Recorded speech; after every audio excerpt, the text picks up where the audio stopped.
Hello students, welcome in EDU Mantra online classes. Students, आज मैं आप सभी से डिस्कस करूंगी सीबीएसई हिंदी क्लास 10th के सिलेबस के बारे में। और शायद आप में से कई स्टूडेंट्स को मालूम भी होगा कि सीबीएसई हिंदी क्लास 9th में बहुत सारे ऐसे चैप्टर्स हैं जो रिमूव कर दिए गए हैं। और कुछ स्टूडेंट्स यह भी सोचते होंगे कि 2020-21 में पेपर कैसे आने वाला है, उसका पैटर्न्स क्या होगा और क्या सिलेबस चेंज हुआ है और उनमें से कौन सा चैप्टर डिलीट हुआ है। यानी कि आप यह सोच रहे होंगे कि हमें कौन सा चैप्टर पढ़ना है और कौन सा नहीं पढ़ना है। तो जैसा कि आप सभी जानते हैं कि कोरोना की वजह से लॉकडाउन अभी चल रहा है, जिसकी वजह से देश भर में छात्रों की पढ़ाई मुश्किल हो गई है और जो भी पढ़ाई हो रही है वह ऑनलाइन के माध्यम से ही हो रही है। और इसी को देखते हुए सीबीएसई ने आपके सिलेबस में काफ़ी बदलाव किया है। यानी कि सीबीएसई ने आपका सिलेबस बहुत ही कम कर दिया है। ये आपके लिए सबसे बड़ी खुशखबरी है कि आपका सिलेबस सीबीएसई ने 30% कम कर दिया है, जिसका आपको बेहद इंतज़ार था। तो आज मैं अपनी इस वीडियो के माध्यम से आप लोगों से यही चर्चा करने वाली हूँ कि आपके सिलेबस में क्या हटाया गया है और क्या नहीं हटाया गया है, और आपके प्रश्न पत्र का प्रारूप क्या है। यानी कि इस साल आपके बोर्ड एग्जाम में आपका पूरा पाठ्यक्रम क्या होगा। तो आप सभी स्टूडेंट्स मेरे इस चैनल से जुड़े रहें और इस वीडियो को अंत तक ज़रूर देखें, क्योंकि आज आप सभी को इस वीडियो के माध्यम से बहुत ही इम्पॉर्टेंट इन्फॉर्मेशन मिलने वाली है। और इसके साथ ही जिन्होंने अभी भी इस चैनल को सब्सक्राइब न किया हो वो इस चैनल को सब्सक्राइब जरूर कर लें और इसके साथ ही बेल आइकन्स को भी दबा दें, ताकि जितनी भी इन्फॉर्मेशन को अपनी इस वीडियो में अपलोड करूं उन सभी की नोटिफिकेशन आपको समय समय पर मिलती रहे। और अब चलिए देखती हूं कि सीबीएसई ने क्या बदलाव किया है। तो जैसा कि आप यहाँ स्क्रीन में देख रहे हैं, यहाँ पर 2020-21 के प्रश्न पत्र का प्रारूप दिया गया है और इसमें सबसे पहले दिया गया है अपठित गद्यांश, जिसमें चिंतन क्षमता एवं अभिव्यक्ति कौशल से संबंधित अति लघुत्तरी और लघुत्तरी प्रश्न पूछे जाएंगे। और इसके साथ में ही अपठित गद्यांश में से एक पैसेज जो 100 से 150 शब्दों का होगा और ये 10 नंबर का होगा, ठीक है। और इसमें आगे देखिए एक एक नंबर के 2 प्रश्न आएंगे और 2-2 नंबर के 4 प्रश्न आएंगे, यानी कि यह पूरा 10 नंबर का होगा। इसमें आपको बता दूं कि इसमें कोई बदलाव नहीं होने वाला है, ओके। और दूसरा नंबर देखिए जिसमें व्याकरण से संबंधित प्रश्न आएंगे जो 16 नंबर का होगा। और इसमें जैसे दिया गया है कि व्याकरण के लिए निर्धारित विषयों पर विषय वस्तु का बोध, भाषिक बिंदु या संरचना आदि पर प्रश्न पूछे जाएंगे, जिसमें सबसे पहले है शब्द निर्माण, जिसके अंतर्गत उपसर्ग 2 नंबर का, प्रत्यय 2 नंबर का और समास 4 नंबर का, यानी कि ये 8 नंबर का आएगा। और इसमें अगला दिया है अर्थ की दृष्टि से वाक्य भेद, जो 4 नंबर का होगा। और फिर इसमें दिया है अलंकार, जिसमें शब्दालंकार के अंतर्गत अनुप्रास, यमक, श्लेष और अर्थालंकार के अंतर्गत उपमा, रूपक, उत्प्रेक्षा, अतिशयोक्ति और मानवीकरण से संबंधित ये अलंकार आपको पढ़ना है, जो 4 नंबर का होगा।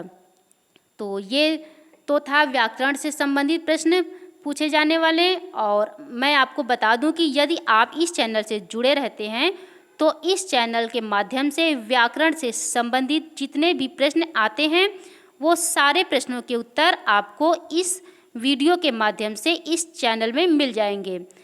और ये तो 16 नंबर का प्रश्न भी मैं आपको पूरा करवा दूंगी। और अब बात करती हूँ तीसरे प्रश्न का, और इसमें दिया है पाठ्यक्रम क्षितिज भाग 1 व पूरक पाठ्यपुस्तक कृतिका भाग 1।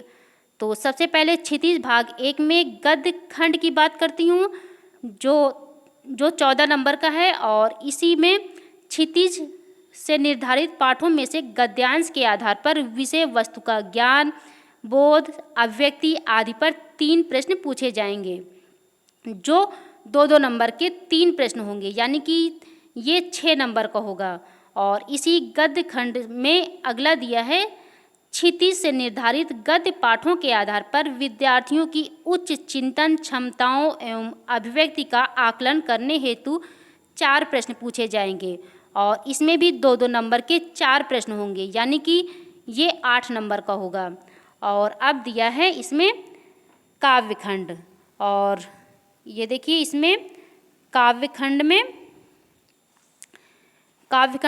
भी 14 नंबर का होगा, जिसमें पहला है क्षितिज से निर्धारित कविताओं में से काव्यांश के आधार पर 3 प्रश्न पूछे जाएंगे, यानी कि 2-2 नंबर के 3 प्रश्न होंगे, जो 6 नंबर का होगा। और दूसरा है क्षितिज से निर्धारित कविताओं के आधार पर विद्यार्थियों का काव्यबोध परखने हेतु 4 प्रश्न पूछे जाएंगे, जो 2-2 नंबर के 4 प्रश्न विकल्प सहित होगा, यानी कि 8 नंबर का। ठीक है, तो ये क्षितिज भाग एक के बारे में पूछे जाने वाले प्रश्न थे। और अब बात करती हूँ कृतिका भाग 1 की, जिसमें दिया है कृतिका के निर्धारित पाठों पर आधारित 2 प्रश्न पूछे जाएंगे, जो 3-3 नंबर के 2 प्रश्न होंगे, जो 6 नंबर का होगा, यानी कि ये पूरा गद्यखंड और काव्यखंड दोनों को मिलाकर कुल 34 नंबर का होगा, यानी कि 34 नंबर का होगा। ओके, और आगे दिया है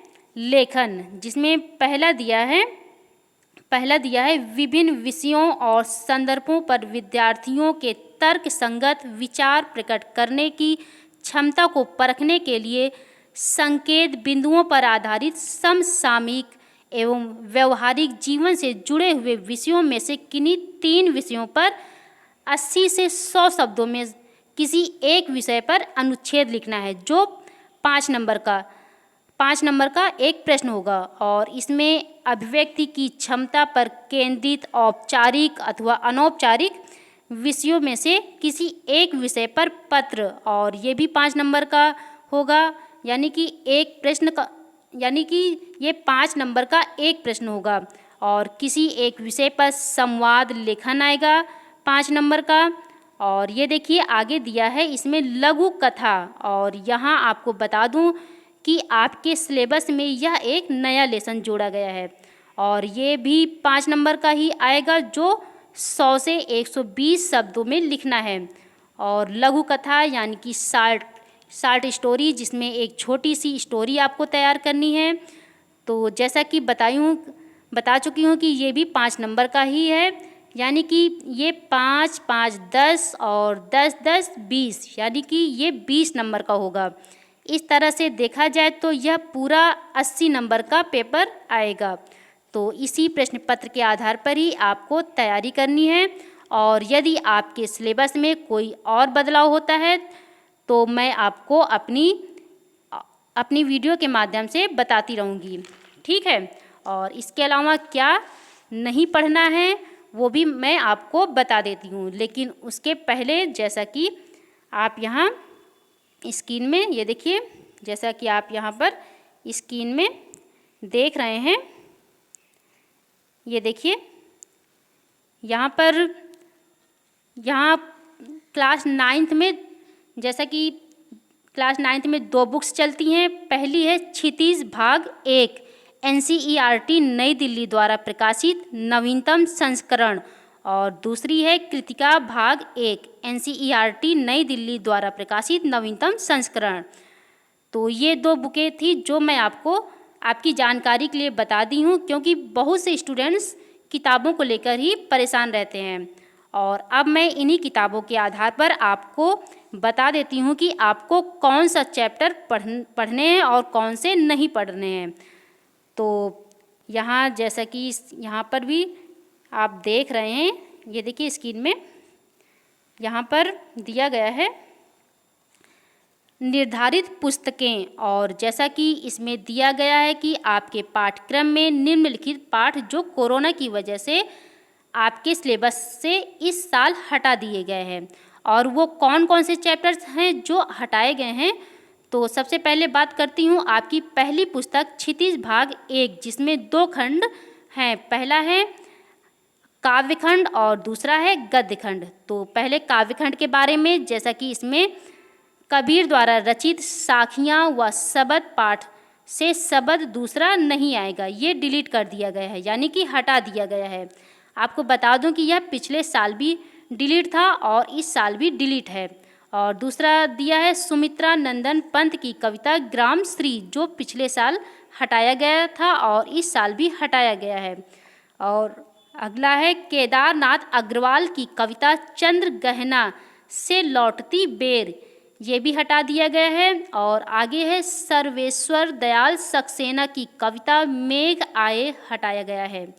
और चंद्रकांत देवताले की कविता यमराज की दिशा भी हटा दिया गया है। तो देखा जाए तो इस तरह से काव्यखंड में 5 लेसन रिमूव कर दिए गए हैं, यानी कि 5 लेसन हटा दिए गए हैं।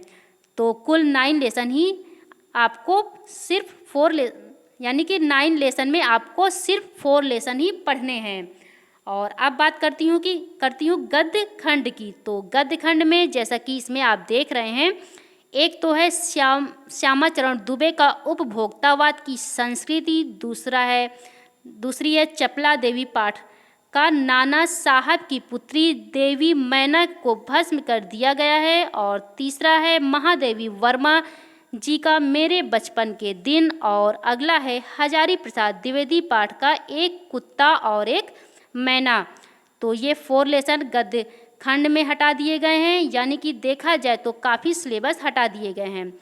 तो ये जानकारी आपके पहली पुस्तक क्षितिज भाग 1 की थी। और अब देखिए इसमें नीचे दिया है कृतिका भाग 1, जो आपकी दूसरी बुक है। और इसमें 2 लेसन हटा दिए गए हैं। एक तो है फणीश्वर नाथ रेणु का इस जाल प्रलय में हटा दिया गया है। और दूसरा है शमशेर बहादुर सिंह का किस तरह आखिरकार में हिंदी में आया, ये भी हटा दिया गया है। तो इस तरह से देखा जाए तो लगभग 30% सिलेबस कम हो गया है, जिससे कि आप सभी अब बहुत अच्छे से तैयारी कर सकते हैं। तो मुझे उम्मीद है कि आप लोग ये वीडियो को देखकर बहुत राहत महसूस कर रहे होंगे।